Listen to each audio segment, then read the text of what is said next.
Hi everyone, welcome to Nag's veg kitchen. ఈరోజు Nag's veg కిచెన్లో పిజ్జాని చూపించబోతున్నాను. ఇంట్లోనే మనం ఈజీగా ఈ పిజ్జాను ప్రిపేర్ చేసుకోవచ్చు. మనం అచ్చం బయట కొన్న దానిలానే ఈ టేస్ట్ అనేది ఉంటుంది.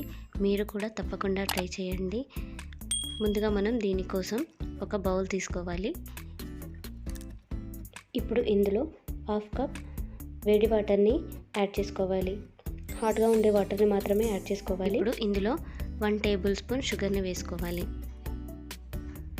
ఈ షుగర్ అంతా మెల్ట్ అయ్యే వరకు కూడా మనం స్పూన్తో కలుపుకోవాలి. ఇప్పుడు షుగర్ మొత్తం కరిగిపోయింది కదా, వాటర్ గోరువెచ్చగా ఉన్నప్పుడు మాత్రమే ఈస్ట్ని యాడ్ చేసుకోవాలి. నేను ఈస్ట్ని వేసి పిజ్జాను ఎలా ప్రిపేర్ చేయాలో చూపించబోతున్నాను ఈ వీడియోలో. వాటర్ మరీ వేడిగా ఉన్నప్పుడు మనం ఈస్ట్ని వేసుకోకూడదు. వాటర్ అనేది గోరువెచ్చగా ఉండాలి, అప్పుడు మాత్రమే ఈస్ట్ని వేసుకోవాలి. వాటర్ని ఒకసారి చెక్ చేసుకోవాలి. చెక్ చేసుకున్నప్పుడు మనకు వాటర్ అనేది మరీ హాట్గా లేకుండా గోరువెచ్చగా ఉంటే అప్పుడు మనం 1 టీ స్పూన్ ఈస్ట్ని వేసుకోవాలి. 1 టీ స్పూన్ ఈస్ట్ని వేసుకొని మనం స్పూన్తో అంతా మిక్స్ అయ్యేలాగా ఒకసారి కలుపుకోవాలి. ఈ విధంగా కలుపుకున్నాం కదా, ఈస్ట్ని కలుపుకున్న తర్వాత మనం ఒక 10 మినిట్స్ పాటు మూత పెట్టేసి పక్కన పెట్టేయాలి. ఈ విధంగా చేయడం వల్ల ఈస్ట్ అనేది మనకు యాక్టివేట్ అవుతుంది. ఒక 10 మినిట్స్ తర్వాత మనం మూత తీసి చూస్తే ఈస్ట్ అనేది యాక్టివేట్ అయ్యి ఎలా పొంగిందో చూసారా. ఈ విధంగా యాక్టివేట్ అయితే మనకి పిజ్జా అనేది చాలా బాగా వస్తుంది. ఇప్పుడు పిజ్జా కోసం 1.5 కప్పు మైదాను తీసుకున్నాను. మెజర్మెంట్ కప్స్ 1.5 కప్పు మైదాను, అందులో రుచికి తగినంతగా ఉప్పును వేసుకోవాలి. ఇప్పుడు ఒకసారి మిక్స్ చేసేసి ఇప్పుడు ఈస్ట్ వాటర్ ఉన్నాయి కదా, దాన్ని ఇందులో యాడ్ చేసుకోవాలి. ఈ విధంగా యాడ్ చేసుకొని మనం పిండిని కలుపుకోవాలి. ఇందులో వాటర్ అనేది తక్కువగా పడితే మనం కొన్ని గోరువెచ్చటి వాటర్ని యాడ్ చేసుకుంటూ పిండిని తడుపుకోవాలి. అయితే వీటికి చల్లటి వాటర్ని యూజ్ చేయకూడదు. గోరువెచ్చటి వాటర్తో మాత్రమే మనం పిండిని కలుపుకోవాలి. అప్పుడే మనకు పిజ్జా అనేది చాలా బాగా వస్తుంది. ఈ విధంగా మనం పొడి పిండిని చల్లుకొని పిండిని తీసుకొని ఒక 10 నిమిషాల పాటు మనం పిండిని 2 చేతులను పెట్టి తడిపినట్టయితే మనకు పిజ్జా బేస్ అనేది చాలా బాగా వస్తుంది. ఈ పిండిని మాత్రం ఖచ్చితంగా మనం 10 నిమిషాల పాటు ఎంత బాగా తడిపితే అంత బాగా మనకు పిజ్జా బేస్ అనేది వస్తుంది. ఈ విధంగా పిండిని సాగదీసుకుంటూ మనం కలిపినట్టయితే మనకు పిజ్జా బేస్ చాలా బాగా వస్తుంది. ఇప్పుడు పిండి ముద్దను రెడీ చేసుకున్న తర్వాత మనం దీనిపైన కొద్దిగా ఆయిల్ని అప్లై చేసేసి మూత పెట్టేసి ఒక 40 నిమిషాల పాటు పక్కన పెట్టేసుకోవాలి. ఈస్ట్ అనేది వేయడం వల్ల మనకు పిండి అనేది డబుల్ సైజులోకి వస్తుంది. కాబట్టి ఖచ్చితంగా 40 నిమిషాల పాటు పిండికి రెస్ట్ ఇవ్వాలి. ఆలోపు మనం పిజ్జా సాస్ని ప్రిపేర్ చేసుకుందాం. దానికోసం స్టవ్ మీద ఒక గిన్నెని పెట్టి అందులో హాఫ్ కప్ వాటర్ని యాడ్ చేసుకోవాలి.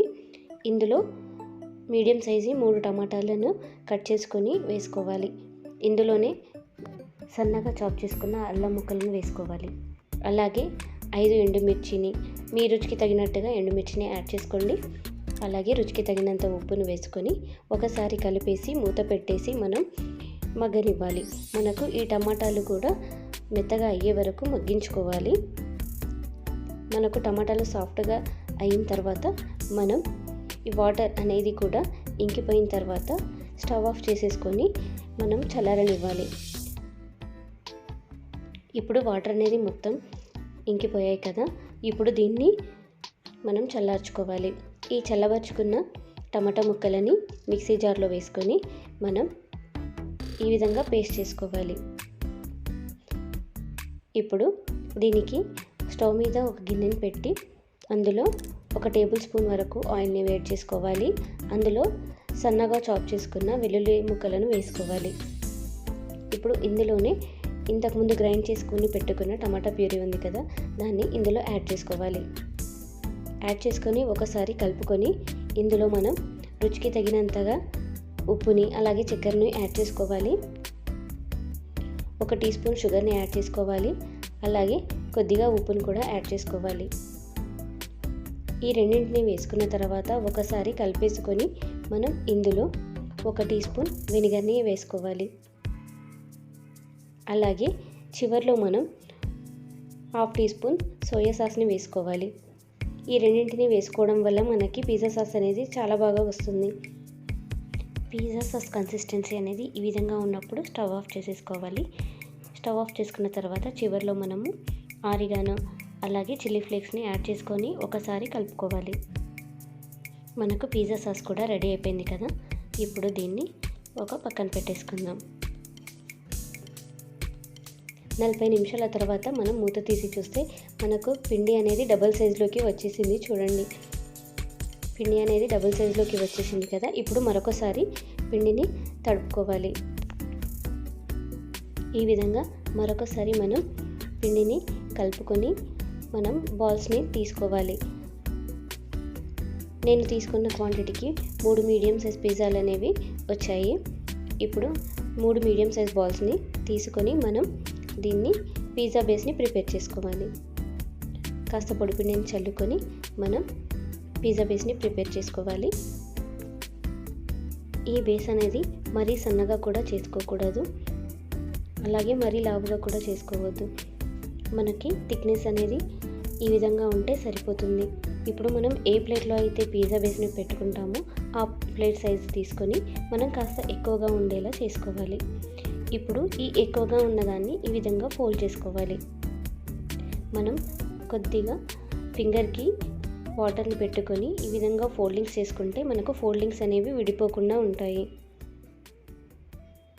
ఈ విధంగా చుట్టూని ఫోల్డ్ చేసుకొని మనం రౌండ్గా చేసుకోవాలి. ఇప్పుడు మనం దీన్ని ఆ ప్లేట్లోకి తీసుకోవాలి. ఈ ప్లేట్కి కాస్త ఆయిల్ని అప్లై చేసి ఈ పిజ్జా బేస్ని వేసుకోవాలి.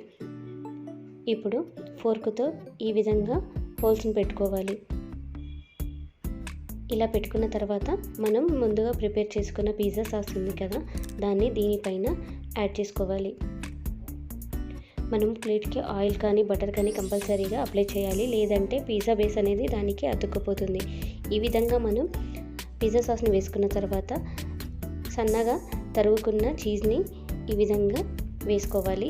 దానిపైన మనకు ఇష్టం ఉన్న వెజిటేబుల్స్ని యాడ్ చేసుకోవచ్చు. ఇందులో ఆనియన్స్, క్యాప్సికము, నేను green capsicum, yellow capsicum, red క్యాప్సికమ్ని వేసుకున్నాను. మనం ఇష్టం అనుకుంటే పన్నీర్ని కూడా యాడ్ చేసుకోవచ్చు, అయితే నేను ఇందులో పన్నీర్ని వేయట్లేదు. ఇప్పుడు ఈ వెజిటేబుల్స్ని యాడ్ చేసుకున్న తర్వాత పైనుండి మరికొంత చీజ్ని వేసుకోవాలి. ఇప్పుడు మనం చివర్లో కాస్త ఆయిల్ అనేది అప్లై చేసుకోవాలి. ఇలా వేయడం వల్ల పిజ్జా అనేది మంచి కలర్లోకి వస్తుంది.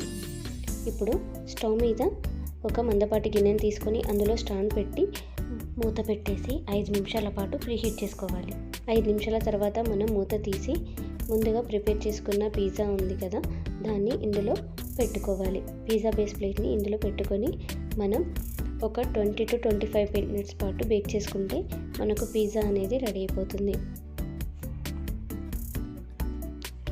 20 మినిట్స్ మనకు ఈజీగా పడుతుందండి ఇది బేక్ అవ్వడానికి. 20 మినిట్స్ తర్వాత మనము ఒకసారి చెక్ చేసుకోవాలి పిజ్జా రెడీ అయిందో లేదో. నాకు కరెక్ట్గా 25 మినిట్స్కి పిజ్జా అనేది పర్ఫెక్ట్గా కుక్ అయిపోయింది. 25 మినిట్స్ తర్వాత మూత తీసి మనం ఒక స్పూన్తో ఇలా చెక్ చేసుకుంటే మనకి తెలిసిపోతుంది మనకు పిజ్జా అనేది పర్ఫెక్ట్గా బేక్ అయిపోయింది. ఇప్పుడు దీన్ని స్టవ్ ఆఫ్ చేసేసి బయటకు తీసేసుకోవచ్చు. ఎంతో టేస్టీగా ఉండే పిజ్జా అనేది మనం ఇంట్లోనే ఈజీగా ప్రిపేర్ చేసుకోవచ్చు. అయితే ఈ పిజ్జాని ఈస్ట్ లేకున్నా కూడా మనం ఈస్ట్ ప్లేస్లో పెరుగుని యాడ్ చేసుకొని మనం ఈ పిజ్జాని ప్రిపేర్ చేసుకోవచ్చు. ఈస్ట్ వేయడం వల్ల మనకు పిజ్జా అనేది పర్ఫెక్ట్ టెక్స్చర్ అండ్ టేస్ట్ అనేది చాలా బాగా వస్తుంది. పిజ్జాని కట్ చేసి చూపిస్తున్నాను, చూసారా ఎంత పర్ఫెక్ట్గా మనకి బేక్ అయిపోయిందో. చాలా బాగా వస్తుంది మనకు ఈస్ట్ వేయడం వల్ల. మీరు కూడా తప్పకుండా ట్రై చేయండి. ఈస్ట్ లేకున్నా కూడా పెరుగుతో కూడా చేసుకున్నా మనకు ఇంతే బాగా వస్తుంది పిజ్జా అనేది. నా వీడియో కనుక మీకు నచ్చినట్టయితే please do like, share and subscribe. Thank you.